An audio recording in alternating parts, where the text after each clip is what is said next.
সুপ্রিয় দর্শক, আপনাদের ভালোবাসা আসলাম এক অসহায় মেয়ের কাছে। আমরা শুনবো তার জীবন কাহিনী। আসসালামু আলাইকুম। জি, ওয়ালাইকুম আসসালাম। হ্যাঁ আপু, কেমন আছো? হ্যাঁ, ভালো আছি আল্লাহর রহমতে, আপনাদের দোয়ায়। আপনি কেমন আছেন? আল্লাহ তালা খুব ভালো আছে। তোমার নাম তো লিজা, জি। বাড়ি তো নওগাঁ জেলাতে না? জি। আচ্ছা, যাই হোক, আগেও তুমি ভিডিও করেছো আমার এখানে, জি। এখনো তো তুমি সারা পাওনি না? না। এটা কি আমাদেরকে দায়ী করো না তোমার ভাগ্যকে দায়ী করো? কি বলবো, আমার ভাগ্যই, যখন আপনাদের এখানে হাজার হাজার মেয়ে আসে, তারা তারা হচ্ছে কারো না কারো জীবনের সঙ্গে জড়িয়ে যায়, তাদের ভালো সংসার হচ্ছে, পরিবার হচ্ছে। এখানে আমি এখনো এইভাবে, আমার তো খারাপ লাগে। এটা বলবো যে আমার ভাগ্য খারাপ, আমার কপাল খারাপ, এরকম কিছু একটা মনে হয়। হ্যাঁ, বুঝতে পারছি। বাকিটা আচ্ছা, তোমার আল্লাহর কি রহমত। যৌথ ফ্যামিলি ভালো লাগে না সিঙ্গেল ফ্যামিলি ভালো লাগে? যৌথ ফ্যামিলি ভালো লাগে। যৌথ ফ্যামিলি ভালো লাগে, এমনটা কেন? কারণ আমি, আমার দাদু, আমার বড় যারা ছিল, আমার বাবাও ছিলেন, এখন আমার বাবা নেই, এক পরিবারে বড় হয়েছি। যদিও অনেক দরিদ্র, আমার বাবার সংসার, আমার বাবা যার যার সংসার শেষে দেখতো। তো সবার সঙ্গে থেকে বড় হয়েছি, তো মানুষজন ভালো লাগে। একা, এই যে আমার বাবাটা চলে যাওয়ার পর অনেক অসহায় এতিম লাগে। তারপরেও যদি আমার বোন, ছোট দুইটা বোন আছে, মা আছে, তারপরেও খারাপ লাগে। একজন পরিবারের সদস্য কমে গেলে আসলে অনেক খারাপ লাগে। তো সবার সঙ্গে একসঙ্গে থাকে, বাচ্চা জীবন চলা অনেক অনেক সৌভাগ্য, না অনেক ভালো একটা বিষয়, আমার কাছে ভালো লাগে।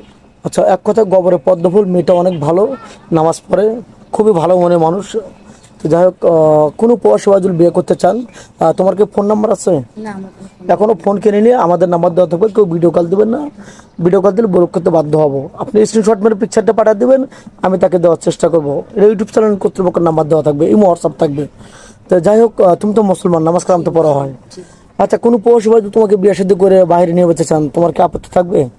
না, কখনোই না, আপত্তি কিসে থাকবে। আমার মা তো চাই যে আমার একটা বিয়ে শাদী হোক, সংসার হোক। সে যদি আমাকে নিয়ে সারা জীবন রাখতে পারে, তার কাছে অবশ্যই আমি থাকবো, যাবো।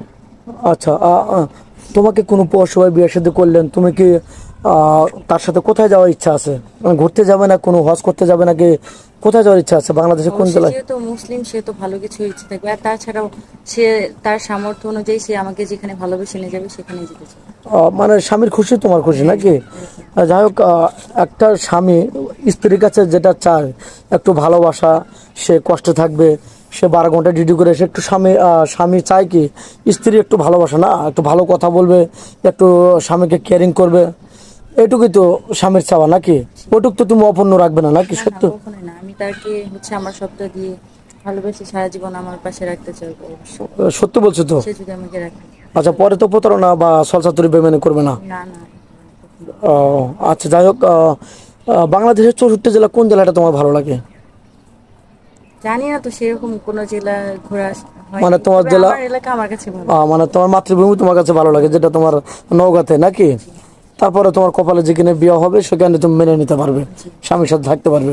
যাই হোক, মেয়েটা কোনো ফোন নেই, আমাদের নাম্বার দেওয়া থাকবে। ভালো থাকবেন, সুস্থ থাকবেন, এই বলে শেষ করে দিলাম। আল্লাহ হাফেজ।